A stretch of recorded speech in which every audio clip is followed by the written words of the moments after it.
রাত পেরোলে class 12 third semester ইতিহাস বিষয়ের পরীক্ষার ঠিক আগের মুহূর্তে নিয়ে চলে এলাম ইতিহাস বিষয়ে সম্পূর্ণ বই থেকে বাছাই করা সেরা 100টি এমসিকিউ। এই 100টি এমসিকিউ যদি তোমার পড়া থাকে, আশা করব এখান থেকেই বেশিরভাগ প্রশ্ন তোমার পরীক্ষাতে কমন পাবে। সো আজকের এই ভিডিওতে যে প্রশ্নগুলো শেয়ার করা হবে প্রত্যেকটি প্রশ্ন সাজেস্টিভ প্রশ্ন, প্রত্যেকটি প্রশ্ন ইম্পর্টেন্ট, কাজেই প্রত্যেকটি প্রশ্ন খুব ভালো করে দেখে রাখো। আর ইতিমধ্যে আমরা 3টি নমুনা প্রশ্নপত্রের সেট শেয়ার করেছি ইতিহাস বিষয়ে, যেখানে উত্তর সহ আলোচনা করে দিয়েছি ভিডিওর মাধ্যমে। সেই ভিডিওগুলি যদি এখনো পর্যন্ত না দেখে থাকো ভিডিওগুলি দেখে নিও, কেন কি সেই নমুনা প্রশ্নপত্রে থাকা গুরুত্বপূর্ণ প্রশ্নগুলি আমরা দ্বিতীয়বার এই 100টি প্রশ্নের মধ্যে রাখিনি। তার কারণ সেখানে অলরেডি আমরা শেয়ার করে দিয়েছিলাম প্রশ্নগুলো, তো যে কারণে সেই প্রশ্নগুলো আর দ্বিতীয়বার এই 100টি প্রশ্নের মধ্যে রাখিনি। তাই অবশ্যই তোমাদেরকে বলবো যারা ওই ভিডিওগুলি দেখোনি অবশ্যই দেখে নিতে হবে, কারণ সেখানে প্রত্যেকটি প্রশ্ন ইম্পর্টেন্ট প্রশ্ন রয়েছে, প্রত্যেকটি প্রশ্ন সাজেস্টিভ প্রশ্ন রয়েছে। 3টি নমুনা প্রশ্নপত্রের ভিডিওর লিঙ্ক আমি এই ভিডিওর ডেসক্রিপশনে দিয়ে রাখছি, তোমরা দেখে নিও। আজকের এই ভিডিওতে যে 100টি প্রশ্ন শেয়ার করব সেই প্রত্যেকটি প্রশ্ন পরপর দেখে নেওয়া যাক। থার্ড সেমিস্টার পরীক্ষার জন্য ইতিহাস বিষয়ে সম্পূর্ণ বই থেকে বাছাই করা সেরা 100টি এমসিকিউ আমরা পরপর দেখে নেব। প্রথম প্রশ্ন, সম্পদের নিষ্কাশন তত্ত্ব প্রচার করেন? উত্তর হবে দাদাভাই নৌরোজি। দ্বিতীয় প্রশ্ন, মারাঠাদের ম্যাকিয়াভেলি নামে যিনি পরিচিত ছিলেন? উত্তর হবে নানা ফড়নবিশ। এরপর 3 নম্বর প্রশ্ন, চতুর্দশ শতক নাগাদ দিল্লির অধীনতা ছিন্ন করে দক্ষিণ ভারতে গড়ে ওঠা একটি স্বাধীন রাজ্য হল? উত্তর হবে বিজয়নগর। 4 নম্বর প্রশ্ন, আদি বৈদিক যুগে বর্ণ বলতে বোঝাতো? উত্তর হবে গায়ের রঙকে। পরের প্রশ্ন, অলবিরুনি ভারতে আসেন? উত্তর হবে খ্রিস্টীয় 11 শতকে। নেক্সট 6 নম্বর প্রশ্ন, কোন ভাষায় অলবিরুনি ভারতের সংস্কৃত, পালি এবং প্রকৃত সাহিত্যগুলির অনুবাদ করেন? উত্তর হবে আরবি। 7 নম্বর প্রশ্ন, সুলতান মাহমুদ কতবার ভারত আক্রমণ করেন? উত্তর হবে 17 বার। 8 নম্বর প্রশ্ন, মৃতদেহকে অগ্নিতে দগ্ধ করার বিধান দেন? উত্তর হবে বাসুদেব নারায়ণ। এরপর 9 নম্বর প্রশ্ন, আশ্রম শব্দের অর্থ হল? উত্তর হবে আশ্রয়। পরের প্রশ্ন, ভারতীয় সংস্কৃতি ও জীবনধারার এক অতি গুরুত্বপূর্ণ চালিকা শক্তি হল? উত্তর হবে ধর্ম, বিশ্বাস ও ধর্মাচার। এরপর 11 নম্বর প্রশ্ন, কাশ্মীরের কোন সুলতান হিন্দুদের উপর থেকে জিজিয়া কর রদ করেছিলেন? প্রশ্নটি ভালো করে পড়বে, এখানে বলা হচ্ছে কাশ্মীরের কোন সুলতান? উত্তর হবে জৈন উল আবেদিন। এরপর 12 নম্বর প্রশ্ন, কে ভক্তি আন্দোলনকে শ্রীমদ্ ভগবদ্ গীতার পর্ব থেকে খ্রিস্টীয় ত্রয়োদশ শতক এবং ত্রয়োদশ শতক থেকে খ্রিস্টীয় ষোড়শ শতক এই দুটি পর্বে ভাগ করেছেন? উত্তর হবে ইউসুফ হোসেন। এরপর 13 নম্বর প্রশ্ন, শিব যে ধর্মের পরম আরাধ্য দেবতা? উত্তর হবে শৈব ধর্মের। ক্রিয়া কর্মোদ্যতিনী গ্রন্থের লেখক হলেন? উত্তর হবে অঘর শিবাচার্য। এরপর 15 নম্বর প্রশ্ন, কত বছর বয়স থেকে ব্রহ্মচর্য শুরু হতো? উত্তর হবে 8 বছর। 16 নম্বর প্রশ্ন, বর্ণ ব্যবস্থার চতুর্থ বা শেষ স্তরে রয়েছে? উত্তর হবে শূদ্ররা। এরপর 17 নম্বর প্রশ্ন, অলবিরুনির মৃত্যু হয় কবে? উত্তর হবে 1048 খ্রিস্টাব্দে। 18 নম্বর প্রশ্ন, মার্কো পোলো জন্মেছিলেন? উত্তর হবে ইটালির ভ্যানিস শহরে। প্রশ্ন একটু ঘুরিয়ে দিতে পারে, তবে তোমরা মনে রাখবে ইটালিতে জন্মগ্রহণ করেন ভ্যানিস শহরে। নেক্সট 19 নম্বর প্রশ্ন, মার্কো পোলো ভারতে আসেন? উত্তর হবে খ্রিস্টীয় ত্রয়োদশ শতকের শেষ ভাগে। এরপর 20 নম্বর প্রশ্ন, ইতালির মার্কো পোলো কতবার ভারত সফর করেন? উত্তর হবে 2 বার। এরপর 21 নম্বর প্রশ্ন, মার্কো পোলোর বিবরণ থেকে দক্ষিণ ভারতের নারী সমাজে প্রচলিত যে সামাজিক প্রথাটির কথা জানতে পারা যায় তা হলো? উত্তর হবে সতীদাহ প্রথা। এখানে থাকা প্রতিটা প্রশ্ন ইম্পর্টেন্ট, প্রত্যেকটি প্রশ্ন পরীক্ষাতে আসার মতো প্রশ্ন। আর সবচেয়ে বড় বিষয়, আমরা ইতিমধ্যে 3টি নমুনা প্রশ্নপত্র সেট উত্তর সহ শেয়ার করেছি ভিডিওর মাধ্যমে, যেখানে এখান থেকে সম্পূর্ণ ভিন্ন ধরনের কিছু প্রশ্ন রয়েছে, প্রত্যেকটি প্রশ্ন সাজেস্টিভ প্রশ্ন। তাই সেই ভিডিওগুলি যদি এখনও পর্যন্ত না দেখে থাকো ভিডিওগুলি দেখে নাও, পরপর আমি 3টে ভিডিওর লিঙ্ক এই ভিডিওর ডেসক্রিপশানে দিয়ে রাখবো। এই ভিডিওতে সেরা 100টি এমসিকিউ থাকছে এবং ওই 3টি ভিডিওতে 3টি ডিফারেন্ট সেটের প্রশ্নপত্র শেয়ার করা হয়েছে। প্রত্যেকটি প্রশ্ন ইম্পর্টেন্ট এবং প্রত্যেকটি ভিডিওতে থাকা প্রত্যেকটি প্রশ্ন যদি তোমার পড়া থাকে তাহলে আশা করব তোমার পরীক্ষাতে বেশিরভাগ প্রশ্ন তুমি কমন পাবে। চলো বাকি প্রশ্নগুলো দেখে নেওয়া যাক। এরপর 22 নম্বর প্রশ্ন, মার্কো পোলোর বিবরণ অনুযায়ী বাণিজ্য কেন্দ্র পোর্ট কায়োল বিখ্যাত ছিল। উত্তর হবে মুক্তার কারবারের জন্য। এরপর 23 নম্বর প্রশ্ন, মার্কো পোলো শেষ নিঃশ্বাস ত্যাগ করেন। উত্তর হবে 1324 খ্রিস্টাব্দে। এরপর 24 নম্বর প্রশ্ন, কাকে সুলতান মোহাম্মদ বিন তুঘলক দিল্লির কাজী বা বিচারক পদে নিযুক্ত করেন? উত্তর হবে ইবন বতুতা। 25 নম্বর প্রশ্ন, ঘোড়ার পিঠে চেপে চিঠিপত্র দ্রুত নিয়ে যাওয়ার ব্যবস্থাকে বলা হতো। উত্তর হবে উলাক। নেক্সট 26 নম্বর প্রশ্ন, চীন দেশের উদ্দেশ্যে যাত্রাকালে ইবন বতুতা এসে পৌঁছান সান্দাবুর দ্বীপে, যার বর্তমান নাম। উত্তর হবে গোয়া। এরপর 27 নম্বর প্রশ্ন, ইবন বতুতার মতে কোন বন্দর শুধু মালাবার উপকূলেই নয় সমগ্র পৃথিবীর বৃহত্তম বন্দরগুলির অন্যতম? উত্তর হবে কালিকট বন্দর। এরপর 28 নম্বর প্রশ্ন, ইবন বতুতা কোন নদীকে নীল নদী বলে উল্লেখ করেছেন? উত্তর হবে মেঘনা নদী। 29 নম্বর প্রশ্ন, দেওরাই এর যুদ্ধে কে পরাজিত হন? উত্তর হবে দারাসুকোহ। এরপর 33 নম্বর প্রশ্ন, এলিজা ইম্পে ছিলেন, এখানে স্পেলিংটা একটু মিস্টেক রয়েছে, উত্তর হবে এলিজা ইম্পে ছিলেন সুপ্রিম কোর্টের প্রথম প্রধান বিচারপতি। 31 নম্বর প্রশ্ন, কত খ্রিস্টাব্দে চৈতন্যদেব গৃহত্যাগ করেন? উত্তর হবে 1510 খ্রিস্টাব্দে। 32 নম্বর প্রশ্ন, বাংলার ভক্তি আন্দোলনের প্রাণকেন্দ্র বলা হতো। উত্তর হবে নবদ্বীপকে। এরপর 33 নম্বর প্রশ্ন, অসমে বৈষ্ণব ভক্তি আন্দোলনে নেতৃত্ব দিয়েছিলেন। উত্তর হবে শ্রীমন্ত শঙ্করদেব।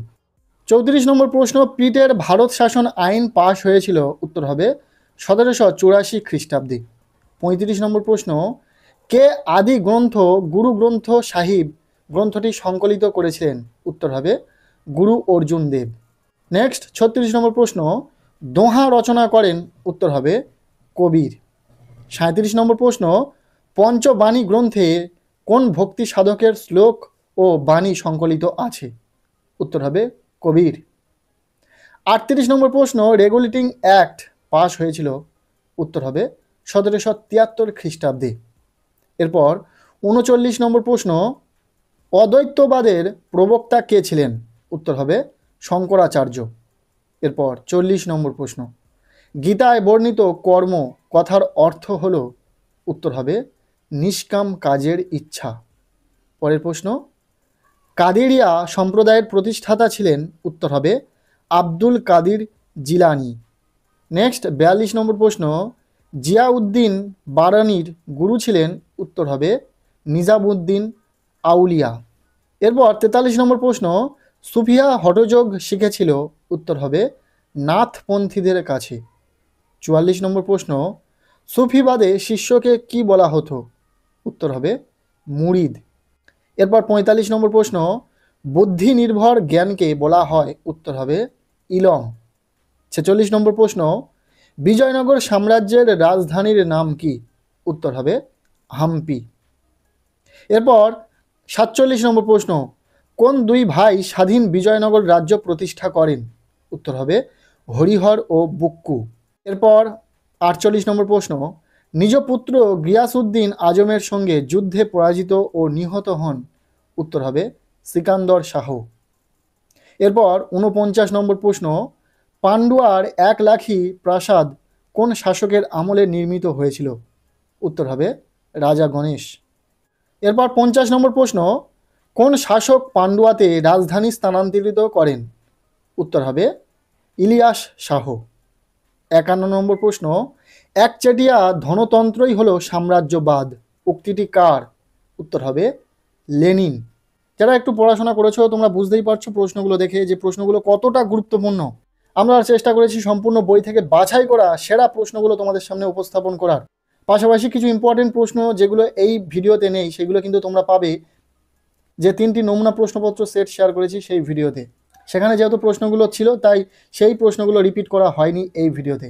এরপর 52 নম্বর প্রশ্ন, বাহমনি শাসন পর্বে কাদেরিয়া সম্প্রদায়ের গুরুত্বপূর্ণ কেন্দ্র ছিল। উত্তর হবে বিদর। 53 নম্বর প্রশ্ন, দেওয়ান ই আসর গ্রন্থের রচয়িতা কে? উত্তর হবে মামুদ গাওয়ান। পরবর্তী প্রশ্ন, কোন মুঘল সম্রাট 1687 খ্রিস্টাব্দে গোলকোন্ডা দখল করে তা মুঘল শাসনের অন্তর্ভুক্ত করেছিলেন? উত্তর হবে ঔরঙ্গজেব। 55 নম্বর প্রশ্ন, বাহমনি রাজ্যের শাসন ব্যবস্থায় সামরিক বাহিনীর প্রধান ছিলেন? উত্তর হবে সুলতান। এরপর 56 নম্বর প্রশ্ন, বিজাপুরের কোন শাসকের সময়কালে গোল গম্বুজ নির্মিত হয়? উত্তর হবে মোহাম্মদ আদিল শাহ। এরপর 57 নম্বর প্রশ্ন, মন্টেগু চেমসফোর্ড শাসন সংস্কার আইনকে দাসত্বের পরিকল্পনা বলে অভিহিত করেন? উত্তর হবে অ্যানি বেসান্ত।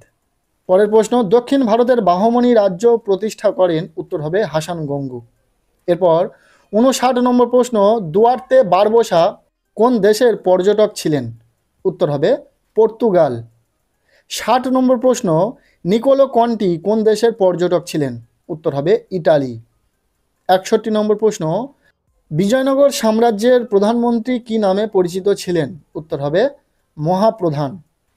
এরপর 62 নম্বর প্রশ্ন, বানিহাটির যুদ্ধ হয়েছিল? উত্তর হবে 1565 খ্রিস্টাব্দে। এরপর 63 নম্বর প্রশ্ন, বিজয়নগরের রাজবংশগুলির মধ্যে কৃষ্ণদেব রায় কোন বংশের সম্রাট ছিলেন? উত্তর হবে তুলুভ বংশের। এরপর 64 নম্বর প্রশ্ন, সঙ্গম বংশের শেষ রাজা ছিলেন? উত্তর হবে দ্বিতীয় বিরূপাক্ষ। 65 নম্বর প্রশ্ন, মল্লিকা অর্জনের পর কে বিজয়নগরের সিংহাসন আরোহণ করেন? উত্তর হবে দ্বিতীয় বিরূপাক্ষ। এরপর 66 নম্বর প্রশ্ন, অম্বুরের যুদ্ধের পর ডুপ্লে কাকে কর্ণাটকের সিংহাসনে বসিয়েছিলেন? উত্তর হবে চাঁদা সাহেবকে। এরপর 67 নম্বর প্রশ্ন, দাক্ষিণাত্যে ইংরেজদের প্রধান ঘাঁটি ছিল কোনটি? উত্তর হবে মাদ্রাজ। এরপর 68 নম্বর প্রশ্ন, সেন্ট থমের যুদ্ধে ফরাসি বাহিনী কতজন সৈন্যের কাছে আনোয়ার উদ্দিনের 10,000 সৈন্য হেরে যায়? উত্তর হবে 930 জন।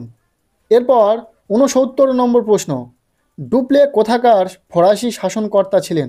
উত্তর হবে পন্ডিচেরি। পরের প্রশ্ন, বাংলায় ওলন্দাজদের অন্যতম প্রধান ঘাঁটি ছিল? উত্তর হবে চুঁচুড়া। 71 নম্বর প্রশ্ন, বিদারার যুদ্ধে ইংরেজদের হাতে পরাজিত হয়ে ভারতে উপনিবেশ স্থাপনের স্বপ্ন শেষ হয়ে যায়? উত্তর হবে ওলন্দাজদের। নেক্সট 72 নম্বর প্রশ্ন, ইংরেজরা প্রথম বাণিজ্যিক বন্দর স্থাপন করে কোথায়? উত্তর হবে সুরাটে। 73 নম্বর প্রশ্ন, বাংলায় ফরাসিদের একটি ঘাঁটি ছিল? উত্তর হবে চন্দননগর। পরের প্রশ্ন, ভারতের ফরাসি ইস্ট ইন্ডিয়া কোম্পানির গভর্নর ছিলেন? উত্তর হবে জোসেফ ডুপ্লে। এরপর 75 নম্বর প্রশ্ন, হায়দ্রাবাদে স্বাধীন রাজ্যের প্রতিষ্ঠাতা ছিলেন? উত্তর হবে নিজাম উল মুলক। 76 নম্বর প্রশ্ন, মুর্শিদ কুলি খান কোন মুঘল সম্রাটের আমলে বাংলার দেওয়ান নিযুক্ত হন? উত্তর হবে ঔরঙ্গজেব।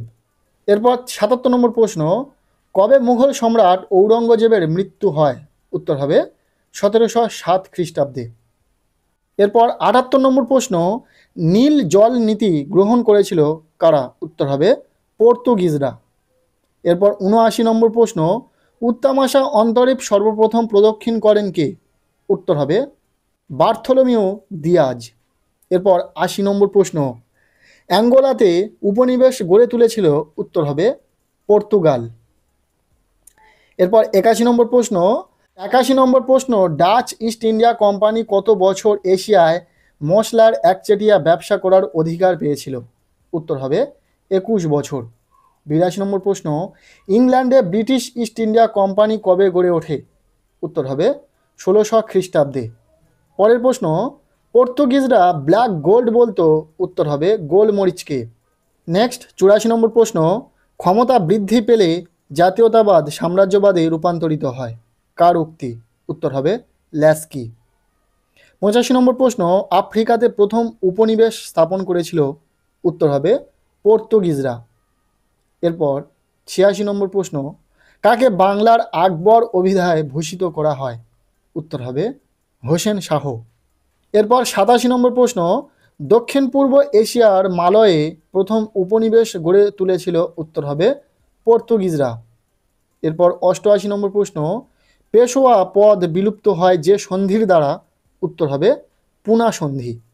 পরবর্তী প্রশ্ন, মারাঠাদের শেষ পেশোয়া ছিলেন? উত্তর হবে দ্বিতীয় বাজিরাও। এরপর 90 নম্বর প্রশ্ন, ইংরেজরা বেসিনের সন্ধি স্বাক্ষর করেছিল? উত্তর হবে দ্বিতীয় বাজিরাওয়ের সঙ্গে। এরপর 91 নম্বর প্রশ্ন, স্বাধীন মারাঠা রাজ্যের প্রতিষ্ঠা করেন? উত্তর হবে ছত্রপতি শিবাজি।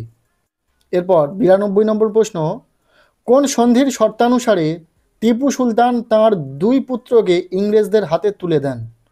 উত্তর হবে শ্রীরঙ্গপত্তনমের সন্ধি। এরপর 93 নম্বর প্রশ্ন, কে বাংলার দ্বৈত শাসন ব্যবস্থার অবসান ঘটান? উত্তর হবে ওয়ারেন হেস্টিংস। এরপর 95 নম্বর প্রশ্ন, হায়দার আলী কোথাকার শাসক ছিলেন? উত্তর হবে হায়দার আলী মহীশূরের শাসক ছিলেন। 96 নম্বর প্রশ্ন, দ্বৈত শাসন ব্যবস্থার ফলস্বরূপ বাংলায় কোন ভয়াবহ দুর্ভিক্ষ দেখা দিয়েছিল? উত্তর হবে 76-এর মর্মন্তর। পরবর্তী প্রশ্ন, মার্কার যার সেনাপতি ছিলেন? উত্তর হবে মীর কাসিমের। নেক্সট, আলীনগরের সন্ধি কাদের মধ্যে স্বাক্ষরিত হয়? উত্তর হবে ইংরেজদের সঙ্গে সিরাজউদ্দৌলার। এরপর 99 নম্বর প্রশ্ন, দস্তক কথাটির অর্থ কী? উত্তর হবে বাণিজ্যিক ছাড়পত্র। এরপর 100 নম্বর প্রশ্ন অর্থাৎ শেষ প্রশ্ন, রবার্ট ক্লাইভ কবে বাংলার ফরাসি ঘাঁটি চন্দননগর আক্রমণ করেন? উত্তর হবে 1757 খ্রিস্টাব্দে। এই ছিল ক্লাস 12 থার্ড সেমিস্টার ইতিহাস পরীক্ষার ঠিক আগের মুহূর্তে ইতিহাস বিষয়ে সম্পূর্ণ বই থেকে বাছাই করা সেরা 100টি এমসিকিউ, যেখানে থাকা প্রতিটা প্রশ্ন পরীক্ষার জন্য ভীষণ গুরুত্বপূর্ণ, পরীক্ষাতে আসার মতো প্রশ্ন। এই প্রত্যেকটি সাজেস্টিভ প্রশ্ন খুব ভালো করে তোমরা দেখে রাখো। আর ইতিমধ্যে আমরা ইতিহাস বিষয়ে 3টি নমুনা প্রশ্নপত্র সেট উত্তর সহ শেয়ার করেছি, যেখানে এখান থেকে সম্পূর্ণ ভিন্ন কিছু গুরুত্বপূর্ণ প্রশ্ন শেয়ার করা হয়েছে। সেই প্রশ্নগুলো জেনে রাখা প্রয়োজন। তাই যারা এখনও পর্যন্ত সেই 3টি ভিডিও দেখোনি, প্রত্যেকটি ভিডিওর লিঙ্ক আমি এই ভিডিওর ডেসক্রিপশনে দিয়ে রাখবো, অবশ্যই দেখে নিও। আজকের এই ভিডিওটি তোমাদের কেমন লাগলো অবশ্যই কমেন্ট সেকশানে জানিও। ভিডিওটি ভালো লেগে থাকলে লাইক করে দাও, আমাদের এই চ্যানেলে নতুন হলে চ্যানেলটিকে সাবস্ক্রাইব করে রাখো, আর পারলে ভিডিওটি বন্ধুদের সাথে প্রচুর প্রচুর শেয়ার করে দাও। প্রত্যেকের ইতিহাস পরীক্ষা খুব ভালো হোক, সবার জন্য শুভকামনা রইল।